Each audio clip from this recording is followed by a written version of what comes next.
বন্ধুরা, কেকেআর ৪ ম্যাচের মধ্যে ৩ ম্যাচে জয় পেয়েছে, একটা ম্যাচ হেরেছে চেন্নাই সুপার কিংসের বিরুদ্ধে। তবে এক ম্যাচ হারলেও কিন্তু কেকেআর পয়েন্ট টেবিল থেকে একটুও নড়েনি। আর কলকাতা নাইট রাইডার্স কিন্তু পরবর্তী ম্যাচ খেলবে হোম গ্রাউন্ডে অর্থাৎ ইডেন গার্ডেন্সে লখনৌ সুপার জায়েন্টের বিরুদ্ধে। তো এই ভিডিওতে আমরা কথা বলবো কেকেআর এর কিছু প্লেয়ারদেরকে নিয়ে যারা কিন্তু এই মুহূর্তে খুব একটা ভালো ফর্মে নেই। আর লখনৌ সুপার জায়েন্টের বিরুদ্ধে কিন্তু কেকেআর এর কয়েকটা পজিশনে পরিবর্তন আসতে পারে। ইতিমধ্যে কিন্তু আমরা একটা খবর পেয়েছি, সেটা হচ্ছে আগামী ম্যাচে লখনৌ সুপার জায়েন্টের বিরুদ্ধে কিন্তু কেকেআর এর টিমে সাকিব হুসাইনকে দেখা যেতে পারে। সেরকম একটা আপডেট কিন্তু কেকেআর এর ম্যানেজমেন্টরাই দিয়েছে। তো সাকিব হুসাইনকে কিন্তু পরবর্তী ম্যাচে দেখা যেতে পারে। সেখানে কাকে বাদ দিয়ে সাকিব হুসাইনকে খেলাবে সেটাও কিন্তু একটা প্রশ্ন। তো দেখো, Kolkata Knight Riders Chennai Super কিংসের বিরুদ্ধে ম্যাচটা হেরেছে। প্রথমেই কিন্তু ব্যাটিং কোলাপস শুরু হয়ে গেছিল, সেই জন্যই কিন্তু ম্যাচটা মেইনলি হেরেছে। আর ম্যাচটা কিন্তু খুব একটা বাজে পিচে খেলা হয়েছিল, যে কারণে কিন্তু ব্যাটিং কোলাপস হয়ে গিয়েছিল কেকেআর এর। যদিও পাওয়ার প্লেতে ভালো রান তুলেছিল, তারপরে কিন্তু আর ব্যাটসম্যানরা রান তুলতে পারেনি। তো সেই জন্যই কিন্তু মেইনলি কেকেআর ম্যাচটা হেরেছে। তবে একটা ম্যাচ হেরেছে কোনো ব্যাপার না, এখনো অনেকগুলো ম্যাচ বাকি রয়েছে। স্টিল কলকাতা নাইট রাইডার্স কিন্তু সেকেন্ড পজিশনে রয়েছে রাজস্থান রয়্যালস এর পরে। তো দেখো, কলকাতা নাইট রাইডার্সের গত ম্যাচে পারফরমেন্স ব্যাটিং এ খুব একটা ভালো কেউই করেনি। ওপেনিং এ শর্ট ডাক দিয়ে শুরু করেছিল অঙ্করিশ রঘুবংশী এবং সুনীল নারিন, দুজনে পাওয়ার প্লেটা ভালো খেলেছিল। তারপরে শ্রেয়াস আইয়ার একটা স্লো ইনিংস খেলেছে। বাকি কোনো ব্যাটসম্যানই কিন্তু পারফরমেন্স করতে পারেনি।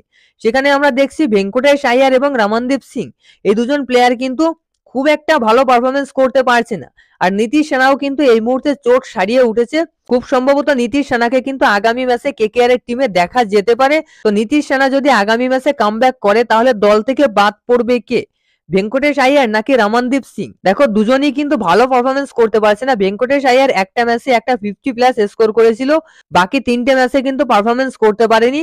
রমনদীপ সিংও কিন্তু প্রথম ম্যাচটায় পারফরমেন্স করেছিল, বাকি 3টে ম্যাচে পারফরমেন্স করতে পারেনি। সুতরাং নীতিশ সেনা যদি সম্পূর্ণ ফিট হয়ে যায়, হয় ভেঙ্কটেশ আইয়ার আর নয় রমনদীপ সিং, এই দুজনের কিন্তু একজন বাদ যাবে দল থেকে। কেননা নীতিশ সেনার মতো ডিপেন্ডেন্ট ব্যাটসম্যানকে কিন্তু বেঞ্চে বসিয়ে রাখবে না যদি ইনজুরি না থাকে। তো খুব সম্ভবত নীতিশ সেনা কিন্তু আগামী ম্যাচে ফিরবে। আর মিচেল স্টার্ক এই মুহূর্তে কেকেআর এর হয়ে 4টে ম্যাচ খেলে ফেলেছে, যার ভিতর একটা ম্যাচে পারফরমেন্স করেছিল দিল্লি ক্যাপিটালস এর বিরুদ্ধে। ওই ম্যাচটায় পারফরমেন্স না করলেও কোনো ব্যাপার ছিল না, ওই ম্যাচ ইজি ম্যাচ ছিল কেকেআর এর।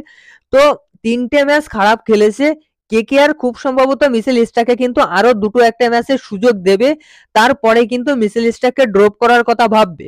এবার অনেকেই বলতে পারেন 25 কোটির প্লেয়ারকে কেকেআর ড্রপ করবে না। তো দেখো, যদি পারফরমেন্স দিতে না পারে, তাহলে 25 কোটির প্লেয়ার দলে রেখে কোনো লাভ নেই। সেখানে দুষ্মন্ত চামেরাকে কিন্তু খেলাতে পারে।